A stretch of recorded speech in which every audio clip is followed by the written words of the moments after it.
Hey YouTube, you already know who it is.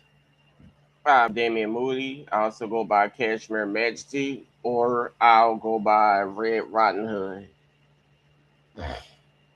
I'm back again with another live video. My Kashmere Read sessions, where I pick a book out of my collection of books and I read at least one or two, maybe more, but mostly run one or two chapters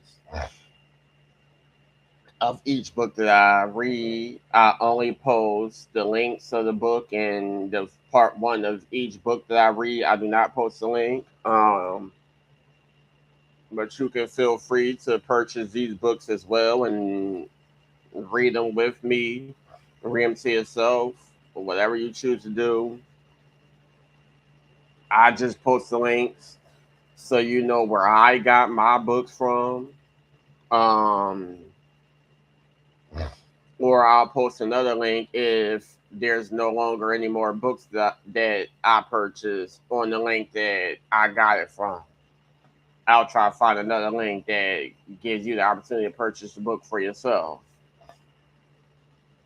If anyone wants to donate to my cash and read sessions and help me get more books to add to my collection, my Cash App is Kashmere Majesty 26, or my PayPal is bakebarbie215 at gmail.com. Once again, if anyone wants to help donate to the sessions, whether you want me to do cash and reads, or if you just want to donate to the YouTube to see more of the celebrity doll reviews, mannequin hair reviews, wig reviews, or whatever, the Cash App is Kashmere Majesty 26, or the PayPal is bakebarbie215 at gmail.com. So the book I'm going to get back to reading is Grace After Midnight, a memoir by Felicia, Snoop, Pearson, and David Ritz. And we are on chapter The Stray.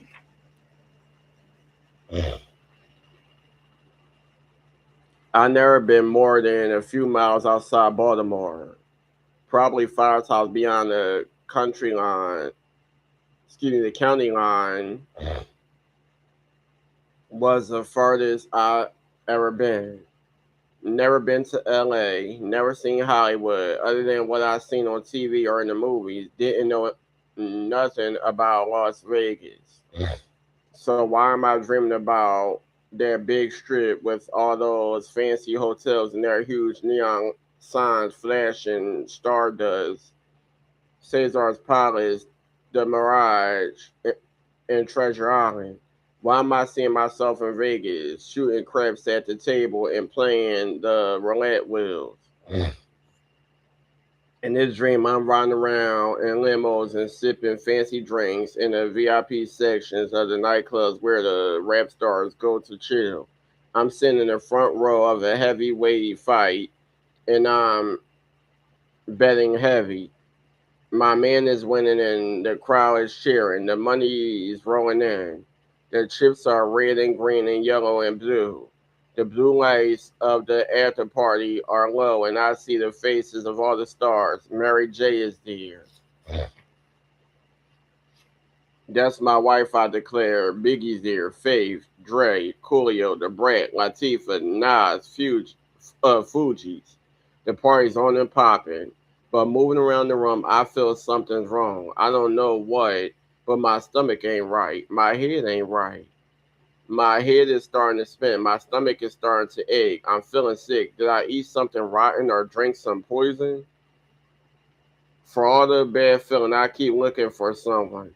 Don't know who it is, but I gotta find this person because this person is in deep trouble. I leave the party room and run through the casino. Run outside the strip. Run down the strip. The neon lights racing over my eyes. My eyes searching every which way to find who. Everything goes blurry. Everything gets scary. Now there are niggas with knives and guns chasing me, and I'm sweating and screaming, "Don't, don't." Wake up, girl says, and who's standing over me? Man, this dream freaking me out, I say. The way you shaking looks like a nightmare. I look at my hands. They are shaking. I don't understand why. A dream has never before made my hands shake. I try to forget. Hey. And I do. Can't tell you how much time passed, maybe a few weeks, maybe a few months. But when the news came, I remember every detail of that crazy dream.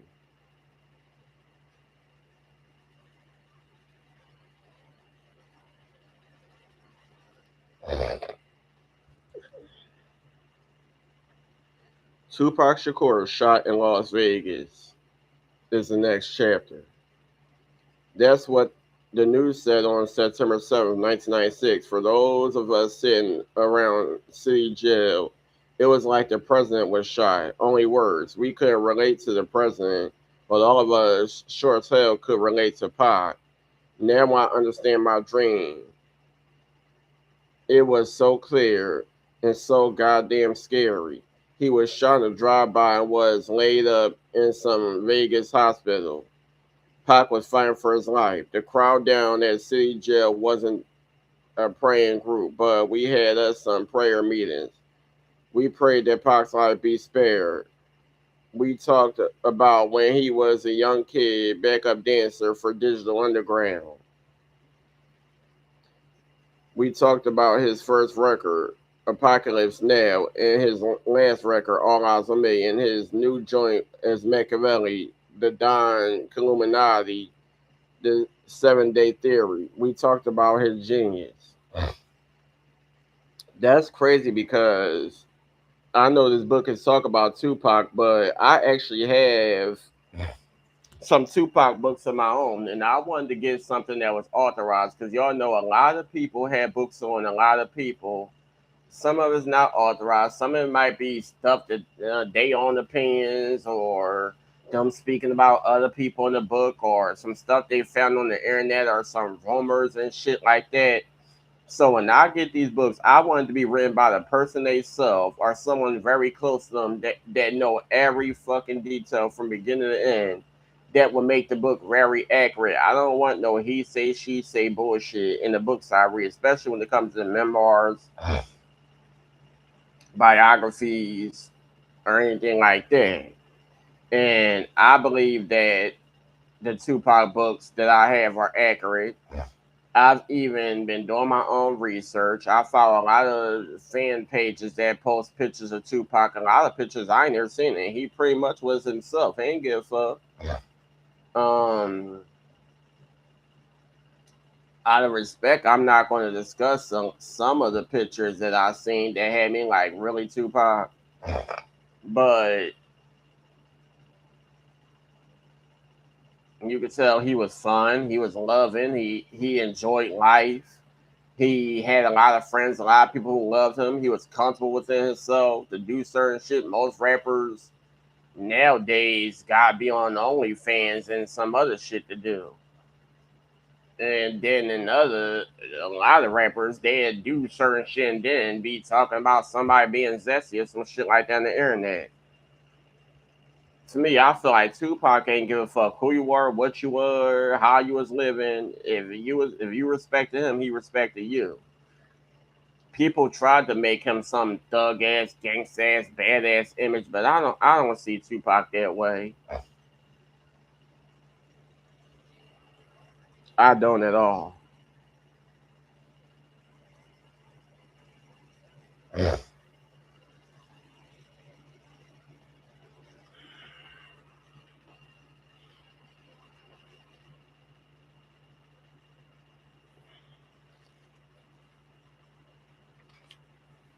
We heard his lines in our head. No matter what you think about, I'm still your child. What you feed us as seeds grows and then blows up in your face. That's thug life. We waited for his change to come. We wanted him to live so bad. We wanted more Pac joints, more Pac movies. We knew he'd blow up and be bigger than anyone in the history of the game. We wanted him to stay alive. And then on the 6th day after the shooting, he died. Respiratory failure, cardiac arrest. I didn't want to talk about it, didn't want to think about it, still don't. Uncle came by. We got to talk about your case. He said, you were going to make the case go away. I said, you said the witnesses didn't see nothing. Well, said Uncle, almost all of them told us that. What you mean, almost? I asked. One witness can be. He turned around. He said, man or woman? Woman said, Uncle, what's she saying? That she saw you shoot her. What does my lawyer say? The lawyer wants to talk to you. Does the lawyer know what he's doing? He's the best. He'll get you the best deal. The best deal. That's the next chapter. I was up in the gym. I was playing point guard. I was making all the moves. I always been good at hoops, but on this particular afternoon, I had a hot hand. Everything was falling. Game over. I headed back to my cell. No said my lawyer was there to see me. Cool. Lawyer was smiling when I came in the room. No witnesses will testify against you, he said. Word. Of course the trial will go on. There's no way we can stop that, but it's pretty clear that their case is weak. So you think I'll walk? I asked. I can't guarantee anything, the lawyer said, but it's looking better than it ever has. Now it all rests on the trial.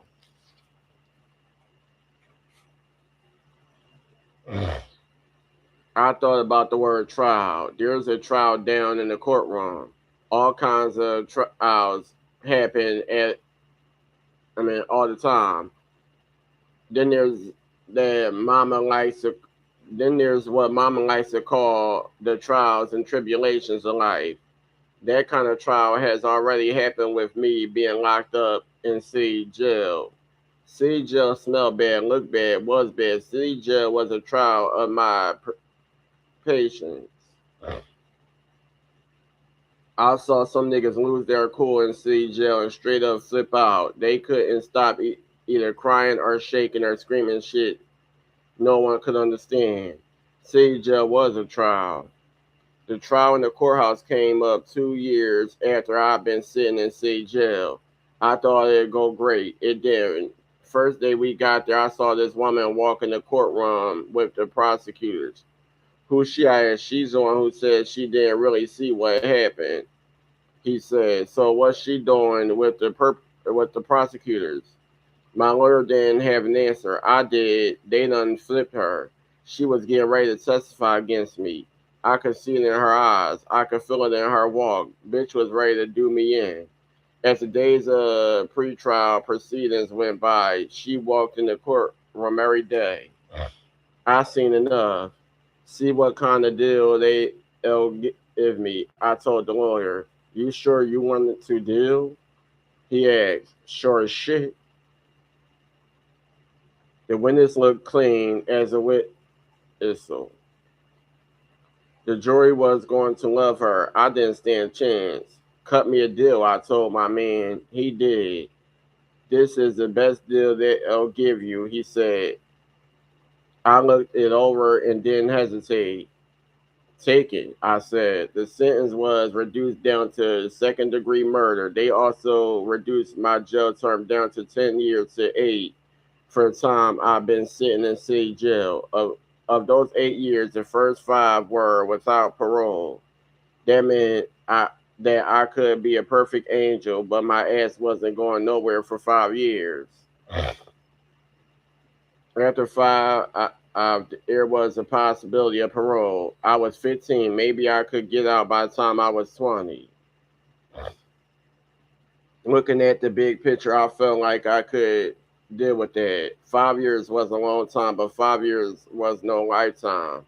I adjust to shit before. I adjust to this shit now. Besides, the move out of city jail was a good thing. I had that fucking place. And from what everyone told me, the joint where I was headed, Maryland Correctional Institution for Women in Jessup, was an upgrade. They said Jessup was a cleaner, bigger, more modern facility where they tried to actually rehabilitate bitches. I didn't care about the rehabilitation. I didn't believe in it. I just wanted something better than that stinking, sickening city jail. Jessup was okay with me. I was eager to get up to the place called the Cut.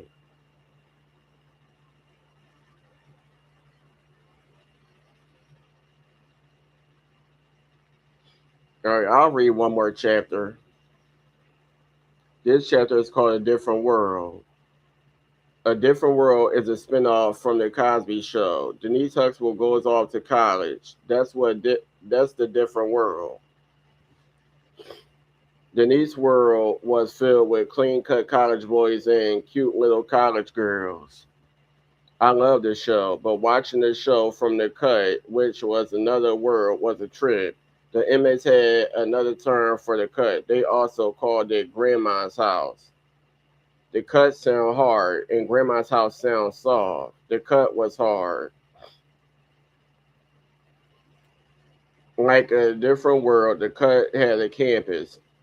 Only don't look for no wholesome college kids. Sinbad the comic was in a different world. He was always cracking jokes and making everyone feel okay.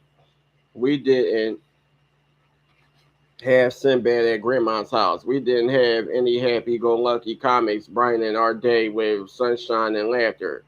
No, sir. At the same time, the cut was cool compared to City Jail. The cut had better food, thank you, Jesus. And the cut had more activities. Even though I wasn't free, being able to walk from building to building gave me more of a sense of freedom than I felt during those long months I was in City Jail. Also, there was a window in my cell. The window was real important. The window overlooked the fields beyond the prison yard and let me watch day turn to night and night turn to day. The window let me study the seasons. It let me see the world. A piece of sky, the foggy mornings, the rain in spring, and the snow in winter. The window opened my eyes to the grass that had started growing and the leaves that had started falling. The new flowers being born and the old flowers dying, the trees swaying in the storms, the branches broken off by the lightning, the thunder booming in the dead of night with dark clouds racing past the yellow moon. The window was a, the window was a beautiful thing. You might think that sex in a woman's prison would be a beautiful thing. No, all those girls cooped up together. They made movies about that shit. You think that me, a 16-year-old lesbian, would have the time of my life? Well, you'd be wrong. In the 5 years I spent in Grandma's house, I had sex once. Here's why. I value my health. I value my fucking survival. The cut was full of straight up crazy ladies, fucked up crackheads, women who had cut off their boyfriend's balls. For real. I love sex as much as anyone, but I love living more. Early on, I saw how romantic relationships in Grandma's house got out of hand. You be loving on some woman, then come to learn she belonged to another bitch and wind up with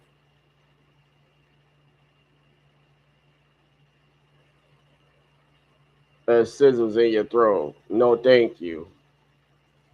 I guess you meant say a pair of scissors in your throat. For romance, I turned to Guiding Light. That was my joint. Every day at 3, I was hooked on that soap and couldn't wait to see what would happen next. It was like a different world. I knew it was fake and had nothing to do with real life, but that only made those shows better. They let you escape from a place where no one was escaping. I also like watching Jerry Springer because that motherfucker is crazy. He'll have men on that show who are fucking their mother-in-laws.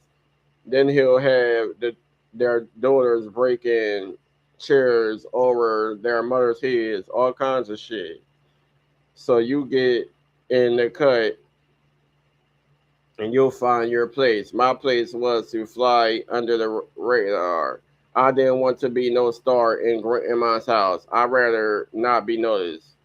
Why attract attention, especially from the crackheads who were out of their minds and might do something and might do anything to you? I say myself, I played volleyball and was damn good. I overcame the disadvantage of being short by jumping high and spiking hard.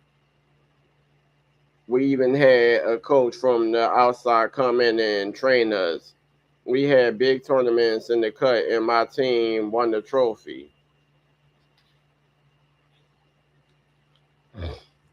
After I was in there for a month or so, Uncle came to visit. You all right? He asked. I nodded yes. You ain't getting rough with these girls, are you? I shook my head no. Didn't think so, said Uncle. You know better than that. Sure as hell do. What about the schooling in here? He wanted to know. They got a GED program. You going for it, Snoop? I think I should. I said, I know you should. He shook my hand and patted it. Mama been down here to see you. Mama been down here to see you. He asked. No, and she's not coming down. I don't want her here. Don't want her to see me in this place like this. It'll break her heart.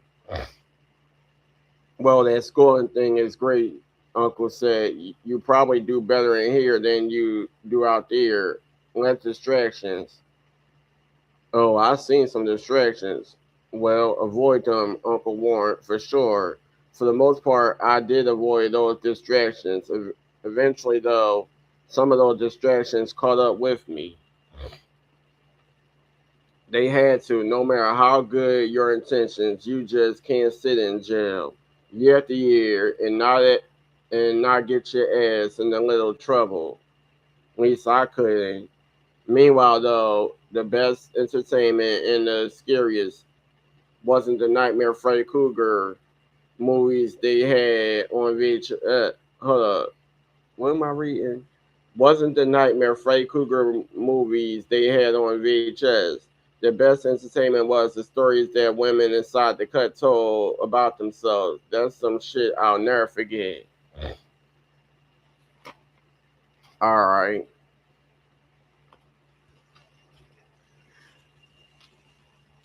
So that was Grace After Midnight, a memoir by Felicia, Snoop Pearson, and David Ritz. Please like, comment, subscribe, hit that bell, be notified, and I'll get back to you on the next one.